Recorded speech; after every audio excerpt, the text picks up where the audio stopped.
have gone quite long. And if this one does go long, holy moly, look at the wombo combos that can come in, right? We've got Exort Invoker, so we have the potential for the Cataclysms later on with Black Hole. And then, of course, from the side of XG, Fatal Bonds with the Dawnbreaker, with the SF. Let's see who can execute better. And talking about some of these other heroes that we haven't really been seeing too much, you know, Jinkyu has had some insane games yesterday. He was popping off time and time again. Definitely giving them the confidence to bring in something that we just haven't been seeing that much as well. The Nyx Assassin. I mean, why haven't we been seeing this hero? And what do you think's made it this game for the one that Jinkyu said, hey, give me the Nyx Assassin? I think Panel touched on it pretty well there, right? They were trying to cover and make sure that this Dawnbreaker can have a good time, but also with what he had seen already, he saw the ET and the Invoker. So a pretty good matchup in terms of mid-game and late game for that Nyx Assassin to disrupt combos top lane.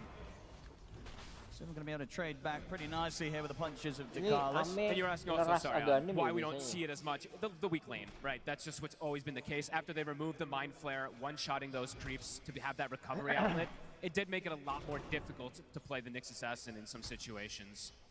And the PS, why are other carries not touching this hero? It feels like they're not even considering it. I mean, we heard from Astini, right? He himself didn't have a lot of faith in this hero. So he's, of course, going to be watching with it feels like the rest of the world to just see what PL can do as a carry in this day and age. On paper, we've seen, especially in pubs, it's been running rampant. It's winning a ton of games just because once the game gets to these later stages, it can be very difficult just to deal with these illusions. You tend to just run out of steam with your draft, which could potentially happen if this PL gets too far ahead or if the game gets too late and the Lifestealer isn't ahead in particular, right? It could be pretty problematic. There's ways to stop the Black Hole. There's ways to prevent the Invoker from getting spells off his XXS. We're going to have the Sunstrike. It's going to connect onto Jinkyu. Got the Spike Carapace up with the blood grenade. That'll do it to Carlos. Laying down the blood grenades here to get that first blood secured. A very, very strong lane that P-Vision has set themselves up top. Pretty much completely countering the Dawn and the Nyx in terms of laning phase. Yeah, it certainly feels like it. I mean, we're seeing, right, you know, XXS and Jinkyu, they can step up, drop their spells, but if the burst of those combos doesn't get the kill, the right clicks and the chase down from Dakalis and Satanic, it feels like it's going to win out pretty much all the time. It really should, honestly. The problem with Nyx Assassin, like we were saying with the laning phase, he hates laning versus strength melee heroes. Yep. It just is the case. He's got to be a bit cautious here. Getting caught, stepped up, the Sunstrike off the mark, but he will still be chased out here. Hey, look at Jinkyu, he's hugging XXS with the Carapace to try to reflect that Sunstrike back. Off the mark there slightly though, no one. As we get the chance to look at these other lanes, XM versus no one, having a very good time so far. And same thing for bottom. We're seeing that PL, Ame, feeling no threat versus the Void Spirit and the Enigma so far here. As I don't think he will. That's probably why they also wanted this PL. They see the lane, it's a Void Spirit Enigma, and they have a Warlock, which is going to keep him completely sustained in the lane. So Ame is set up for success. Hari ini beres ya? Overall, if he does get this good start, hits these timings as the PL. Terakhir juara 3. Well kitted out is Apa P-Vision's lineup to deal with Ini rebutin juara 3 nih. Later, in very late game, it can be very problematic. The one really good thing that they have Lah is the bukannya ini ET masih and the bisa Invoker naik. combos, right? ET, we saw yesterday what Natural Order can do in later stages, especially when you're versus a hard agility carry, since it puts ini you udah to langsung 3 ya? for that armor if you don't have any plus armor. So Yang kalah kan? can make a difference for a Lifestealer to focus fire, and also the spells are going to clear those illusions maybe a bit easier than some other games. Sin in the mid, no one doing well to be able to match the last hits really of XM, but overall the pressure from XM continuously keeping the wave shoved in. It's getting to the point now where he's starting to get a few hits onto that tower. So rotation coming in from 9 class. This top lane, XXS is getting 0 CS. He's at 9-1, he was at 8-1 2 minutes ago, and immediately they're just constantly pushing him off the lane, so the problem of that dual lane, dual melee, it's going to be a rough start for him. It's almost to the point where it's XG going to ini tapi require some carry-nya sort of big aneh-aneh play ya. to happen as soon as he hits the 6 so he can get involved somewhere else and pick up some action. No, absolutely. From this lane, unlikely to be XXS finding anything too menghindar much. Sunstrike dari kemarin The anjing. Satanic are playing it against him. And we do have Mantap to mention, gitu menghindarin. Jinkyu and XXS Tapi kind of dia have di been juga di pretty strong dictators of mid-game. They've crushed a lot of lanes. They've been amazing in a lot of these games to get Diteriakin kali ya XG to a pasti good di purpose. sini. If XXS has no game, Sunstrike Coming gitu. in. He got his right click with Dakalis. Jadi kalau misalnya kena pun dibagi dua kan, ada Jinkyu-nya. is proving to be very problem. This is level Tempel 3 ya. Dawnbreaker, Owen.